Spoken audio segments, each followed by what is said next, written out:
Good evening, ladies and gentlemen, and welcome once again to everyone's favorite talk show, Don't Trust Anybody. I'm your host, Bob Krebstar, and our guest today is Edward Flimmer of Weehawken, New Jersey. Hello there, Edward. Hello to you, Bob. I'm a huge fan of the show. Isn't everybody? So, Eddie, have you got a reason for us not to trust anybody? I sure do, Bob. And it's one you've never had on the show before. Wow. And after 247 episodes, that's quite a feat. What do you say, audience? So, what's your innovative reason for us not to trust anybody, Eddie? Well, you see, I've been playing this new computer game, The Beast Within, from Sierra. It's the sequel to Sins of the Fathers, and... Cut to the chase, Eddie. Well, okay. Don't trust anybody, because they might really be a werewolf. Well, that's a pretty good one.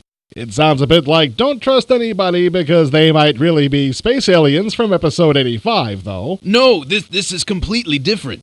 But you've got to play the game to understand. See, you play this guy. His name is Gabriel Knight, and... Wait a minute. In Sins of the Fathers, wasn't Gabriel Knight played by Tim Curry? That's right, Bob. But this time he's being played by Dean Erickson, and none of his closest friends seem to notice the difference. Well, I think we know what to say about that, don't we, Eddie? That's right, Bob. Don't trust anybody! So anyway, Gabriel's clearing up the affairs of his German ancestors in what used to be Bavaria when he gets pulled into an investigation of some mutilation killings.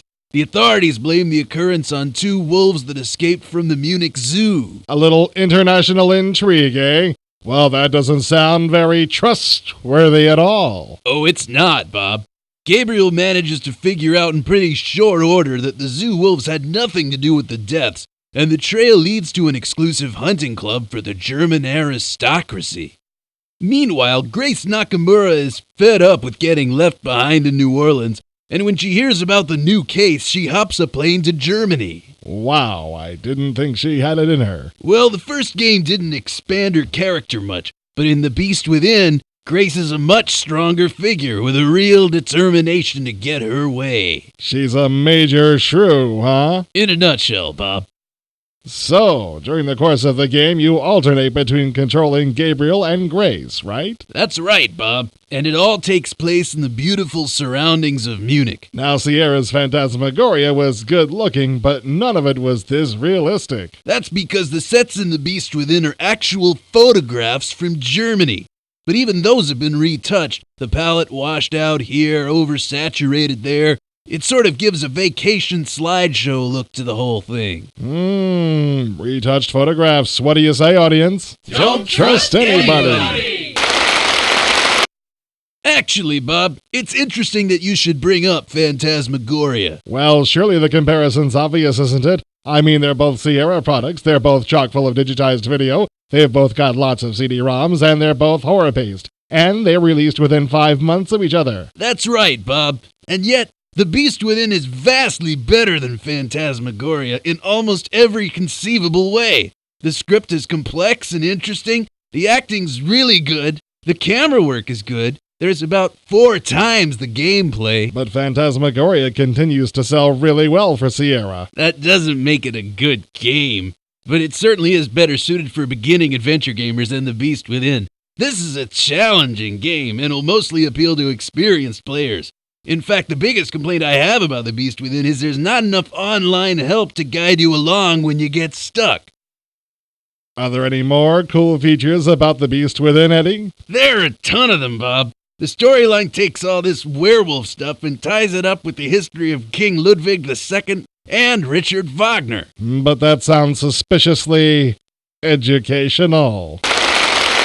Well, yes. You do get a lot of genuine information about Germany and Ludwig and Wagner, but somewhere along the line, the facts are twisted to help the story out, and you're never told exactly when. Revisionist history. I guess you know what to say to that, don't you, audience? Don't trust anybody!